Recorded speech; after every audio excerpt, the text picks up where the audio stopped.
Sejam muito bem-vindos ao Orquestradores de Futuro, um podcast para te inspirar com quem está engajando pessoas e gerando transformações pela inovação. Eu sou o professor e pesquisador Bruno Bittencourt, da área de Educação para Inovação, e estou bem empolgado de estar aqui com mais um episódio com vocês. Bibiana, quem é que está conosco hoje? Olá, Bruno. Olá, pessoal. Eu sou Bibiana, professora e pesquisadora na área de Colaboração para Inovação, e hoje nós temos aqui conosco ele, que é graduado em Administração pela Unicinos, mestre em Engenharia de Produção e Sistemas também pela Unicinos, e é comprometido com o aprimoramento contínuo, profissional e acadêmico. A trajetória dele é marcada pela experiência no setor de serviços, que abrange da área hospitalar, mídia, educação, e passou por empresas como Moinhos de Vento, Grupo RBS, Mais Educação e Unicinos. Atualmente, ele é coordenador de inovação e consultoria no Hospital Moinhos de Vento. Seja muito bem-vindo, Thomas Tryon. Obrigado, Bruno, Bibi. É um prazer realmente estar aqui para a gente conversar um pouco mais, né, do como é que acontece a inovação na prática, né? Eu acho que esse é a grande pauta que a gente fala de orquestrar futuro. Eu acho que a gente tem que falar do que a gente pode fazer diferente, fazer melhor. Obrigado pelo convite, de verdade. É um prazer estar com colegas que já foram de casa e agora a gente trocar uma ideia do que a gente pode fazer juntos. Thomas, é incrível, assim, porque eu acho que tem tudo a ver com essa tangibilização da inovação que a gente vai ver isso.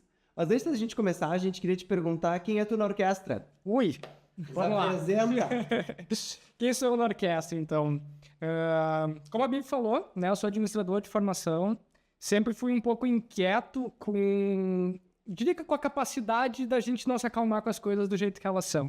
O as it is, a forma como ela é feita, para mim sempre foi um motivo de mudar. E eu acho que isso tem um pouco do meu jeito de ser, né? Assim, de ser inquieto com o status quo, de questionar, de se indignar com a forma com que as coisas são feitas. Eu acho que dentro dessa indignação a gente também pode falar de querer fazer diferente, né? Isso... Eu passei por diversos setores, mas nos últimos 10 anos eu estou focado em 2 setores que eu acredito que tem muito que melhorar, tem muito que ser aprimorado, que é a educação e que é a saúde.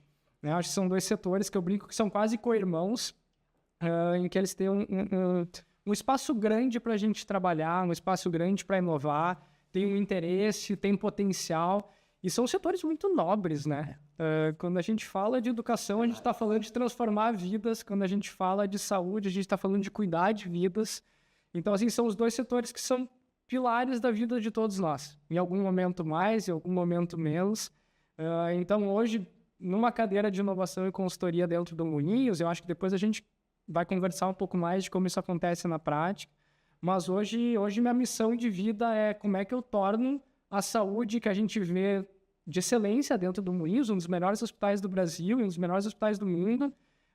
Como é que a gente leva isso para mais gente? Como é que a gente torna esse sistema mais eficiente? Como é que a gente faz novas modelagens de negócio? Como é que a gente sobrevive em mercados tão competitivos e de tanta complexidade? Né? Então, acho que meu lugar no mundo de orquestrar é tentar entender como que a gente conecta essas pontas. Né? Startups, empresas, o hospital, as minhas vontades, as vontades do mercado, pacientes, enfim, eu acho que todos os dias a gente troca um pouco de cadeiras para tentar ver qual é o instrumento que a gente tem que afinar, né? Ver qual é a pessoa que a gente tem que levantar e, a partir disso, fazer um futuro um pouco melhor para todos nós. Né? Show, Thomas. Acho que dentro disso que tu fala, tu já foi trazendo aí os vários stakeholders, né? E trazendo um pouco dessa colaboração que é necessária. Conta pra gente um pouquinho os desafios que tu tem encontrado, tanto na área da educação quanto na área da saúde, para que isso, de fato, para que funcione como uma engrenagem, para que esses atores colaborem em final da inovação. Não, legal. Eu acho que sempre quando a gente fala de stakeholders, né, o que a gente for falar de parceiros, há muitos anos a gente vem ouvindo falar na colaboração, na cocriação, nos interesses, até a própria lógica da inovação aberta, né? Como é que eu levo os meus desafios para o mercado? Eu acho que isso ainda é muito romântico. Eu acho que na prática a gente ainda vê um distanciamento entre o real interesse de parceiros sentarem dentro dos desafios que a gente tem.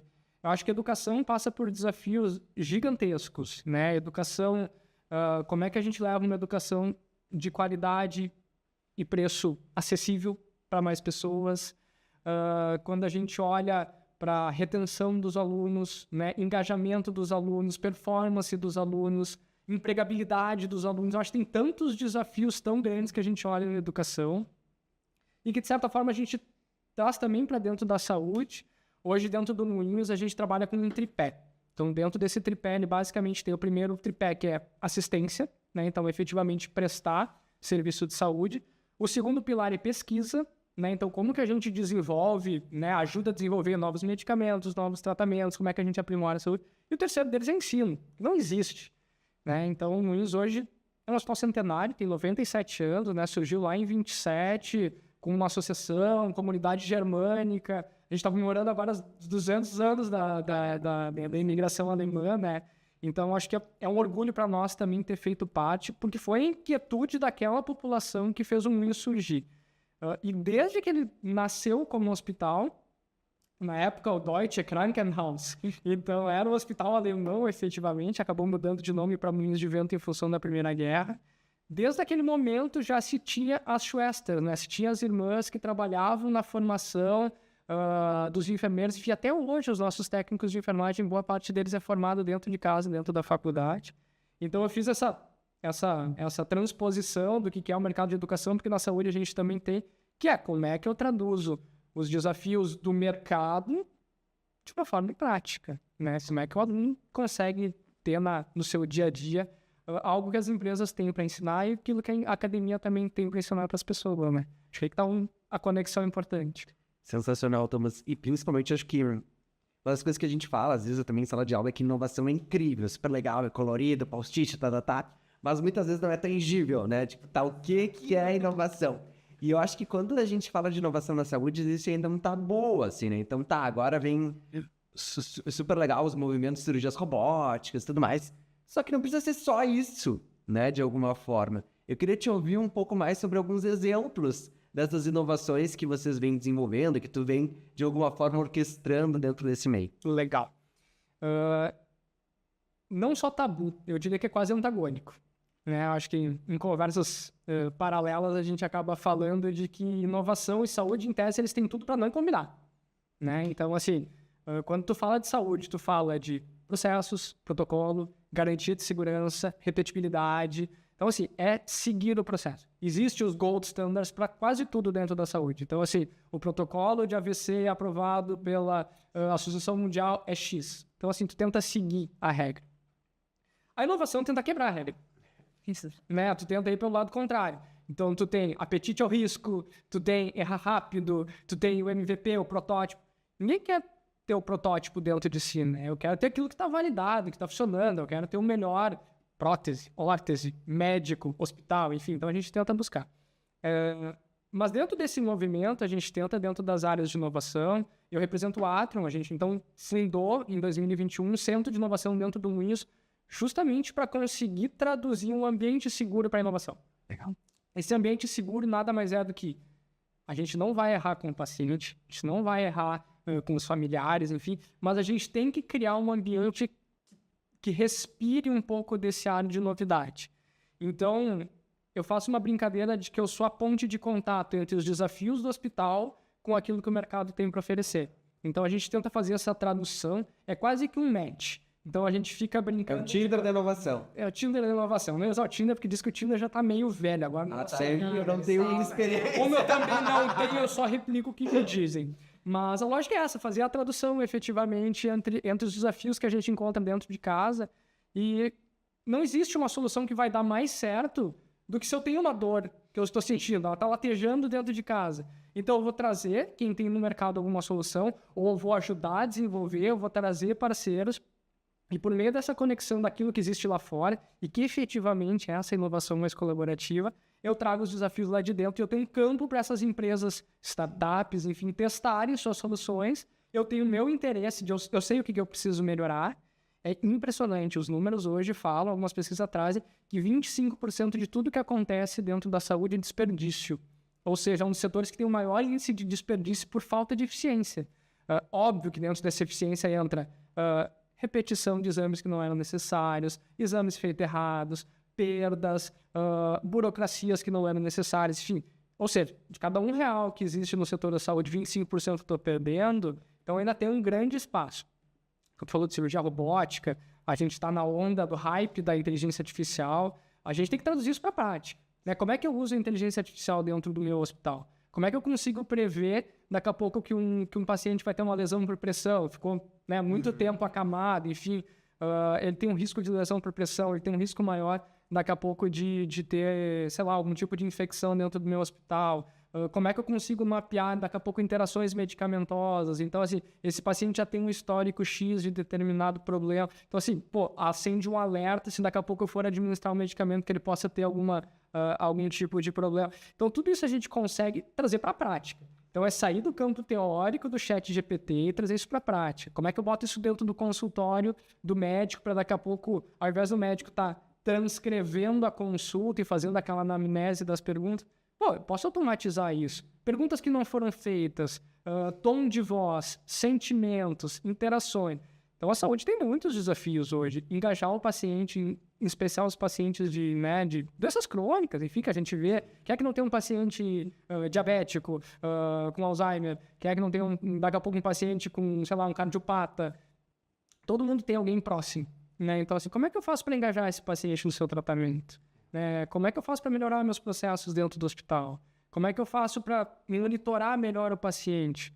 Quantos dados a gente tem? Não sei se vocês estão com wearables aí, mas eu tenho os smart rings, eu tenho os smart watches, eu tenho os remédios que eu comprei na farmácia, eu tenho o procedimento que eu fiz no hospital, a consulta que eu tenho com o meu médico, o exame que eu fiz no laboratório, tudo isso hoje está espalhado.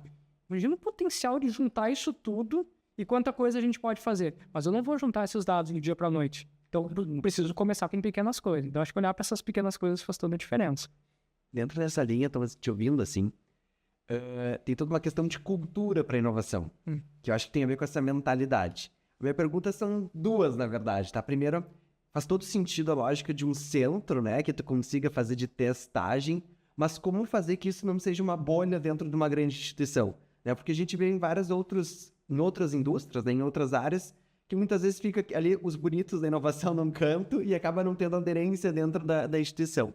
E aí eu queria te ouvir um pouco sobre como é que vocês fazem para espraiar de alguma forma a inovação ali dentro da organização e também te ouvir um pouco sobre essa mentalidade, né? Porque quando a gente fala, acho que tu trouxe super bem, assim, a lógica de que a saúde normalmente é contra o erro, é muito mais focada, né, na questão de processos. Como é que tu consegue trazer outra mentalidade para o pessoal, para os diferentes profissionais que acabam atuando aí dentro? Não tem jeito, Bruno. Não tem jeito. Tem uma forma só de fazer isso, que é começar a mostrar o resultado da inovação. Então, assim, a gente dividiu o Atrium hoje em 3 braços. Ele tem um Atrium Labs, que é basicamente onde a gente conecta os desafios das indústrias. A gente traz empresas do ramo de tecnologia, AWS, Google, etc., para ajudar a desenvolver novas soluções. A gente tem o Atrium Connect, que é basicamente um braço para a gente conectar as startups, enfim, os nossos desafios internos. E a gente tem um braço que é o Atrium Insight. O Atrium Insight ele é focado exclusivamente em cultura e inovação. Né? Então, o Moinhos ele vem passando por um processo de transformação, de evolução cultural, todo o hospital, né? Desde a alta direção até, né, a base de todo o hospital. São quase 4.000 funcionários e mais 13.500 médicos. Então, a gente está falando dentro do hospital, são quase 8.000 pessoas que estão interagindo ali dentro. 1 milhão de pacientes que passam por ano ali dentro. É muita coisa que tu tem que mudar. E, de novo, tu cria esse ambiente seguro, mas a gente criou um braço de Atrium Insight justamente por isso. Eventos de inovação, mostrar resultado, faz os pitches de startups, mostra como os outros hospitais estão fazendo, mostra como outros segmentos estão fazendo. Eu acho que isso é legal, né? De que outros segmentos a gente pode beber, né? Usar como inspiração, usar como fonte. Então, tudo isso, de alguma forma, a gente tenta conectar e nessa conexão a gente acaba ensinando. Então, assim, aquela coisa que, o que é aquele pessoal do centro de inovação? Muita gente nunca foi, né? Eu tenho certeza que dos 8.000, 10% devem ter ido conhecer o Atrium. A gente, inclusive, fisicamente, a gente tirou ele de dentro do hospital, então ele está num prédio adjacente ao hospital, mas ele não está dentro, justamente assim, é um espaço diferente, paredes de vidro, colorido, vai ter os eventos, vai ter, daqui a pouco, uma cerveja, vai ter um happy hour, enfim, que é isso, é uma sensação de eu entrei num lugar diferente, aqui eu posso, eu me permito um pouco mais. E é assim que as coisas acontecem, a gente precisa ir provando por meio de resultados Então, assim, todos os projetos que entram dentro do nosso centro, eles vão virar ou pesquisa, ou vai ter um indicador e uma métrica muito clara de KPIs que a gente vai acompanhar, e a gente acompanha até ter uma maturidade daquela solução para a gente dizer isso faz sentido ou isso não faz sentido, né? Exemplo que a gente está fazendo agora. Vai entrar nas próximas semanas, a gente desenvolveu um modelo de realidade virtual para pacientes pediátricos dentro da emergência. Então, quando vai ter o acesso na criança, a gente vai colocar um óculos de realidade virtual, ele vai ter uma figura de espaço, toda emergência pediátrica é pensada em clima meio astronauta, meio planetas, enfim. Então, a gente vai fazer uma imersão dentro daquela criança para ele ter uma sensação dentro desse momento de fazer um acesso, que eu como pai sei, né, a agonia que é ver o filho, vai entrar uma agulha e tal. Então, quando a gente olha para isso, mas eu não estou olhando só pela bacanice. Então, junto com isso, a gente pluga um projeto de pesquisa. Né? Junto desse projeto de pesquisa, eu vou medir índice de cortisol, índice de estresse, tempo médio que eu estou utilizando para fazer esse acesso. Por quê? Porque não adianta ser bacana. Eu preciso ver se a realidade virtual é melhor do que a Peppa Pig. Daqui a pouco a gente vai chegar à conclusão de que, não, a Peppa Pig funcionou tão bem quanto a realidade virtual. Ok, tudo certo. Né? O resultado negativo também é resultado. É óbvio que eu quero, acredito, e minha hipótese, meu H0 é realidade virtual, vai melhorar o tempo, reduzir o erro e diminuir o estresse de pacientes pediátricos. Essa é a minha hipótese. Vamos provar. A gente tem hoje acompanhamento de pacientes pós-alta. Então, assim, como é que são soluções de wearables que eu posso entregar para um paciente e daqui a pouco eu consigo antecipar a alta dele dentro do hospital? Isso para de pé ou não para de pé? Isso funciona ou não funciona? Isso tanto para processos com o paciente, eu citei 2 exemplos, mas como para processos internos. Então, tem muita coisa, né? Como é que eu formato a escala de quase 4.000 funcionários, né? Tem dezenas de escalas que estão rodando ao mesmo tempo. Então, assim, cria algoritmos que melhorem a formatação das escalas dos times, reduz hora extra, reduz custos, etc. Tem KPIs muito claros por trás de tudo que a gente faz. Porque é isso, esforço e impacto. Né? Tudo que a gente olha lá, problemas. Então, assim, quando eu faço o mapeamento dos desafios, tem dezenas, centenas, milhares de desafios. Esforço e impacto. Né? Para quais desafios eu vou olhar para priorizar. Inovação tem para tudo. Assim, hoje de manhã a gente estava falando sobre impressão de órteses e próteses metálicas em 3D. Isso é um game changer. Assim, ele pode mudar a lógica de funcionamento do mercado. Mas isso para de pé? Isso é sustentável? Né? A gente não tem dinheiro para perder. Né? Então, assim, tudo é pensado em resultado em cima daquilo que a gente faz. Legal. Fantástico, Thomas. Explorando um pouquinho mais um dos braços que tu trouxe, que é a questão das startups. Como é que funciona isso dentro do Minhos? Como é que é esse relacionamento? A gente, enfim, né, estuda muito na academia a visão da grande, né, corporação, e ainda faltam muitos elementos. Tu que está ali nessa conexão, como é que é essa colaboração com startups? O que vocês fazem, digamos, não para facilitar, mas para de fato que elas, né, ser efetiva, se consolidem, enfim, e ajudem nesse processo de construção, né? De construção de uma empresa. Né? As startups, elas são hoje um grande motor para nós como inovação, porque eu acho que a gente bebe muito do jeito que elas trabalham, mas a gente também atua como um tradutor do desafio técnico do hospital para dentro da startup, assim como a tradução do jeito startup de ser para dentro de uma grande corporação. Né? Então, essa tradução ela é super importante, é mais um dos benefícios. A gente tem alguns programas hoje para se conectar com essas startups. Então, os desafios abertos olhamos para o mercado, não identificamos nenhuma solução no mercado que atenda a isso, a gente abre os desafios na forma de um desafio aberto. Né? Desde geolocalização interna para os pacientes, é um grande desafio dentro dos hospitais. Se vocês conhecem o Moinhos, né? Uma entrada no 7º andar, outra entrada no térreo, as coisas é difícil de se localizar e é fácil de se perder. Então, assim, desde desafios, não tem uma solução no mercado para isso, eu posso abrir. Quanto os programas naturais, incubação, aceleração e investimento em startups. Então, hoje a gente trabalha com esses 3 braços. Dentro da incubação, a gente sempre tem aquela lógica de usar muito do know-how do Moinhos de como se trabalhar, de apoiar muito nessa validação tanto técnica quanto mercadológica dos negócios. Na aceleração, a gente já pega startups mais maduras, então startups que já estejam começando a tracionar no mercado para alavancar elas. E, por fim, dentro do investimento, startups já efetivamente maduras, enfim, então a gente entra como uma parceria, sempre tentando buscar uma modelagem de negócios que faça sentido para a startup, o conhecimento, a parceria e a marca do hospital, como para o hospital solucionando o problema. Então, assim, minha meta como Moinhos é muito clara, ser o melhor parceiro de uma startup de saúde no Brasil. E a gente tem conseguido fazer isso, acho que tem sido legal. Assim, a gente já tem mapeado hoje mais de 700 startups no Brasil. Então, assim, é muito difícil, porque tu mapeia agora, daqui 6 meses elas pivotaram, elas estão em outro mercado, fazendo outra coisa, outra solução. Mas é isso, às vezes a gente é até um pouco cruel com algumas startups, assim, porque é isso, porque a gente quer que elas melhorem, claro, né? E eu acho que agora vem um período quando a gente acompanha, baixou a liquidez e etc., a gente vai ver um investimento menor de capital dentro dessas startups. Então, a gente tenta acreditar muito na qualificação delas, né? Das 700 que a gente viu, muitas delas não tinham aderência ao muito, muitas delas não tinham aderência ao mercado.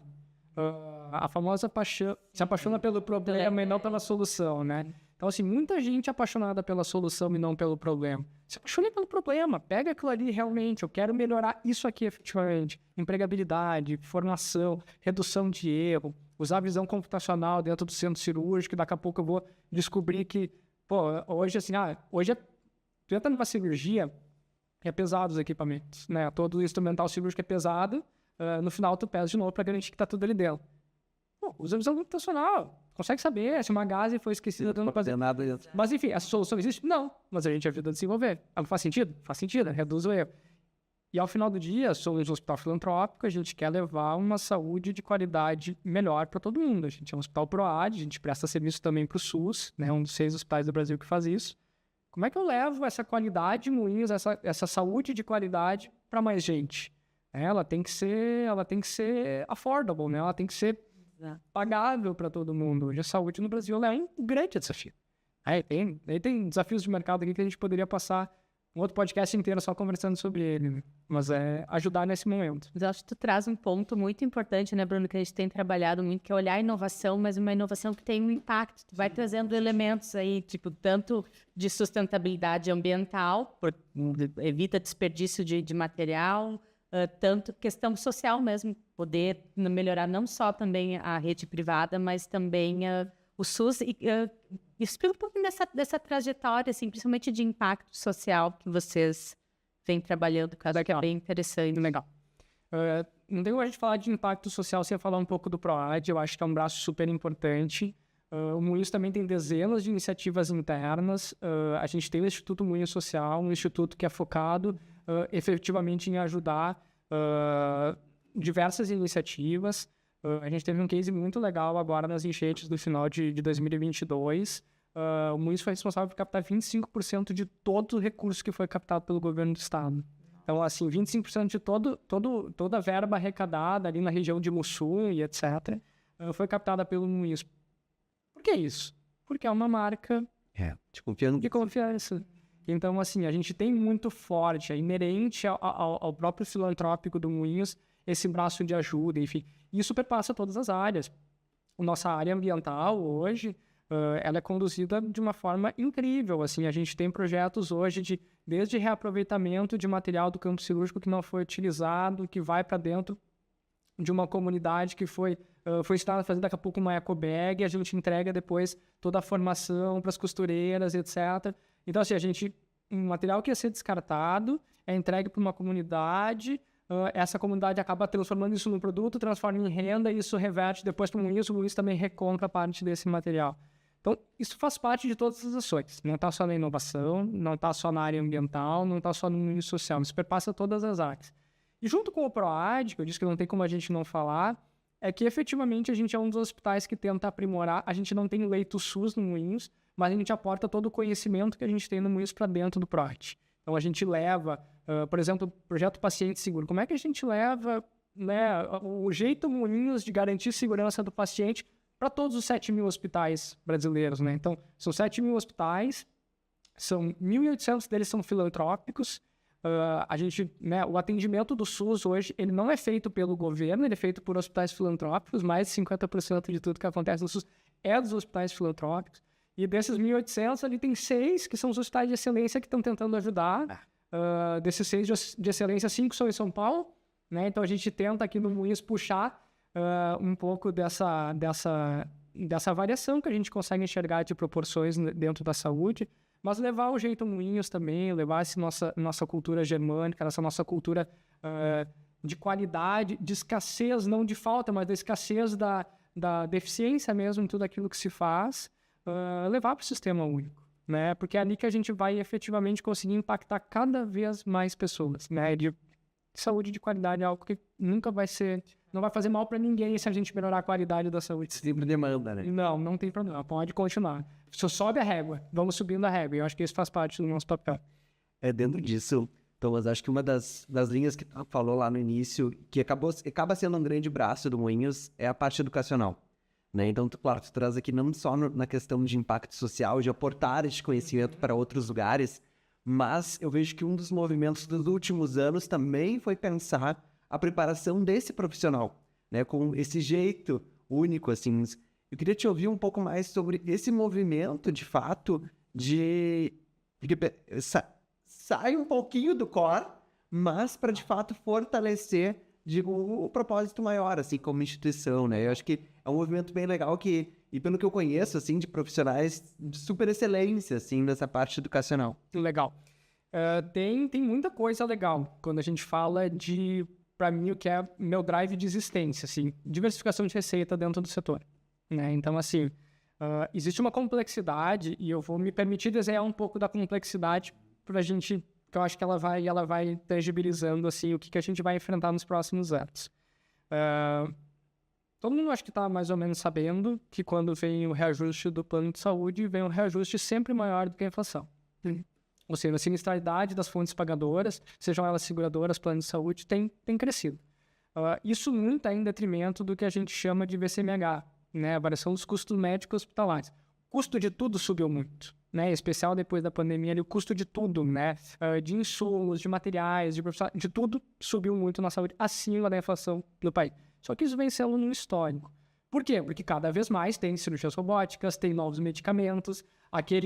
Se desenvolvia um produto, tu tinha uma patente por diversos anos, aquela patente ia seguindo.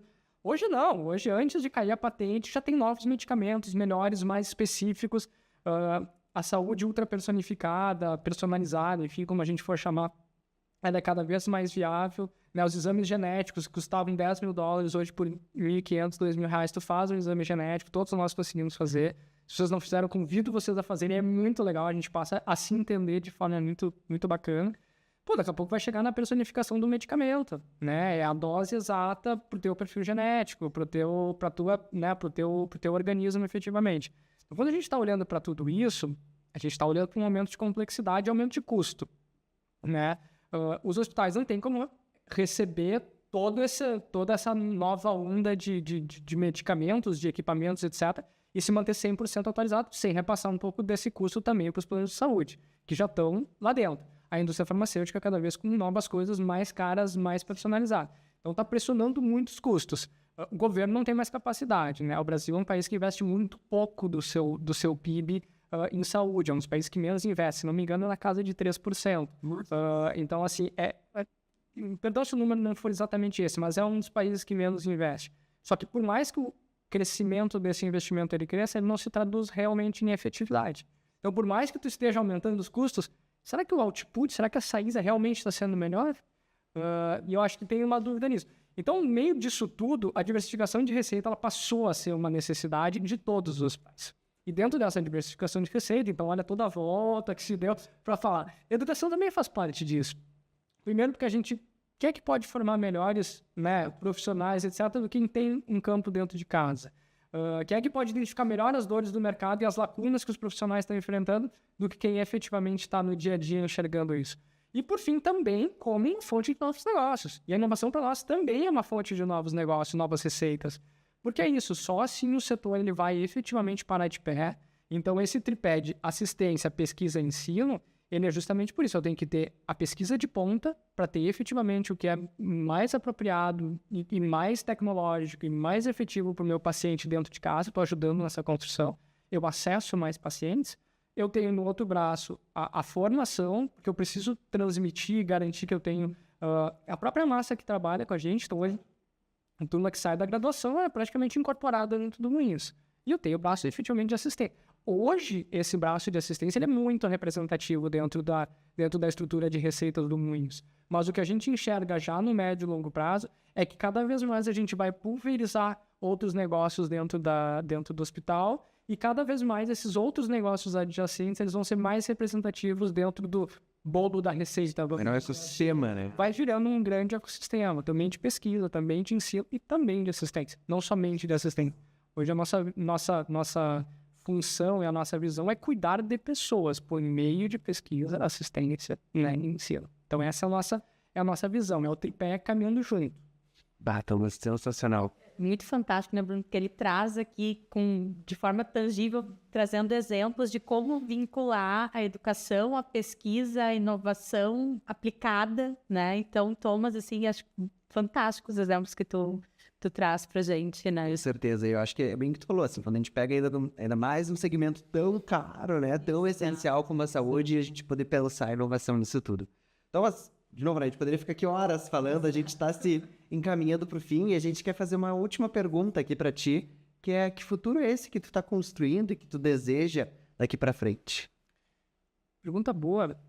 Acho que o futuro ele é fruto do que a gente faz no hoje, né?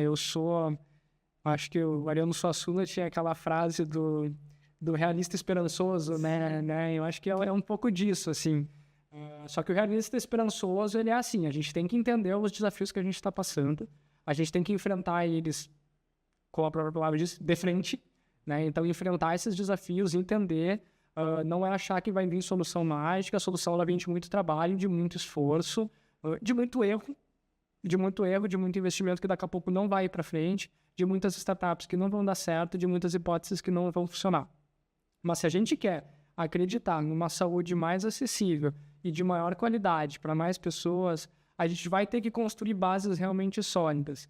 Então, se eu posso, de alguma forma, ajudar, eu estou achando que minha gotinha no oceano está sendo aí. De fazer melhores conexões, cada vez mais eficientes, botar a palavra resultado na roda, não é romântico, é trabalho duro, é suor, é esforço, é erro, é idas e voltas, porque é aí que a gente vai conseguir gerar efetivamente algo diferente, né? Um setor que é, como a gente começou na conversa, averso à inovação. Então, se é um setor avesso à inovação, a gente tem que mostrar resultado, tem que mostrar que dá para fazer diferente, por meio de fazer diferente, a gente construir e levar isso para o mundo inteiro. Os desafios da saúde, eles não são de Porto Alegre, eles não são do Rio Grande do Sul e não são nacionais, são desafios globais que a gente está enfrentando. Então, a gente também está pensando com esse olhar. A gente está desenvolvendo aqui soluções globais para resolver os desafios globais da saúde. Então, essa é a nossa visão, é para isso que a gente acorda, é para isso que a gente dorme, é para isso que a gente acredita efetivamente no poder que a inovação tem dentro dos desafios que a gente enxerga.